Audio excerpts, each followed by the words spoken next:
El sistema de complemento está formado por un conjunto de proteínas sintetizadas por el hígado y liberadas a la circulación. Una vez en sangre, estas proteínas son una de las primeras líneas de defensa, reconociendo y eliminando patógenos en su entrada. Las proteínas del complemento actúan secuencialmente con el objetivo de eliminar el patógeno. Cada una de ellas es una proteasa que activa las siguientes mediante proteólisis. Tras la proteólisis se generan dos fragmentos. Los fragmentos ligeros A liberan y su función es atraer por quimiotaxis a células proinflamatorias y fagocíticas, que ayudarán a eliminar el patógeno. En cambio, los fragmentos B pesados se unen covalentemente a la membrana para seguir la secuencia de pasos del complemento. La única excepción es C2, cuya nomenclatura es al revés por motivos históricos de su descubrimiento. Existen tres maneras de activar el complemento: la vía clásica, la vía de las lectinas y la vía alternativa.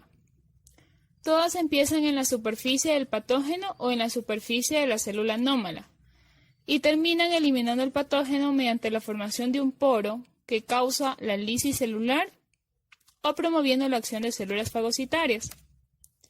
La vía de activación clásica empieza en la superficie de un patógeno a la que se han unido anticuerpos. Varios anticuerpos atraen a la primera proteína del complemento llamada C1. C1 es un complejo proteico formado por 1 C1Q, 2 C1R y 2 C1S. C1 proteoliza y activa C2 y C4.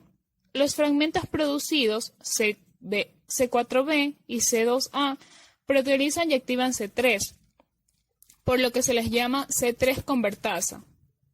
Unidas, el fragmento que se produce C5b es la primera pieza del complejo de ataque a la membrana. Esta proteína recluta al resto de proteínas del complemento, C6, C7, C8 y múltiples C9.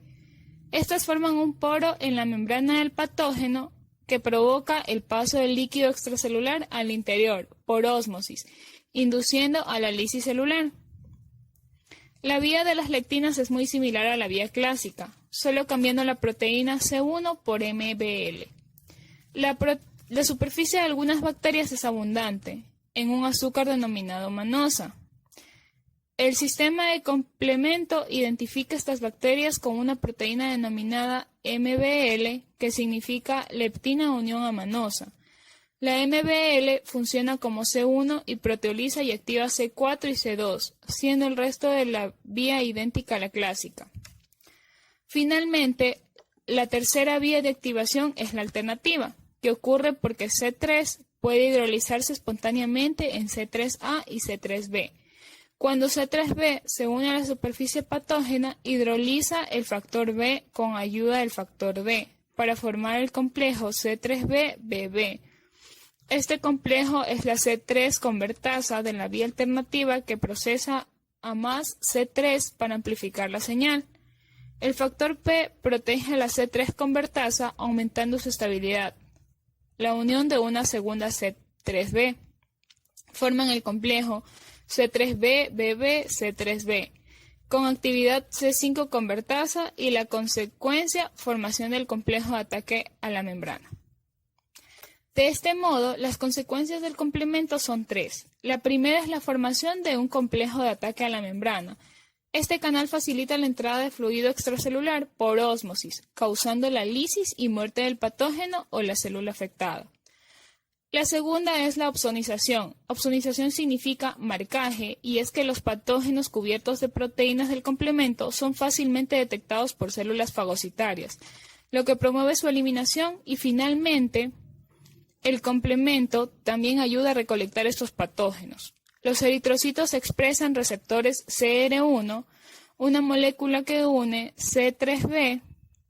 Mientras están en circulación, los eritrocitos unen y arrastran aquellos patógenos cubiertos de C3b.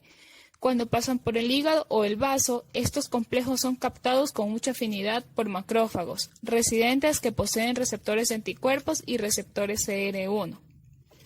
El sistema de complemento puede ser dañino si actúa sin control sobre las células del cuerpo. Para regularlo, este sistema tiene puntos de control en los que su reacción para si se detecta que está actuando en una célula sana del huésped. Por ejemplo, las células sanas se protegen de la vía clásica con la síntesis de la proteína C1 inhibitoria que bloquea la activación de C1. Si no se consigue parar el complemento en la C1, las células sanas también expresan una proteína ligadora de C4, C4BP, que actúa a C4b e impide la formación de C3b convertasa clásica. Para evitar que CB3 se una espontáneamente a las células huésped, existe el factor I, que inactiva CB3 dando lugar a IC3b, para proteger solo las células del huésped. Estas expresan proteínas como MCP, CR1 o DAF, que atrapan al C3b de la membrana y promueven el factor y bloquear el complemento. Finalmente, la formación del complejo de ataque a la membrana es también un punto de control. Existe la proteína S, que bloquea el inicio de la formación del complejo, impidiendo la inserción de la membrana C5b a C7.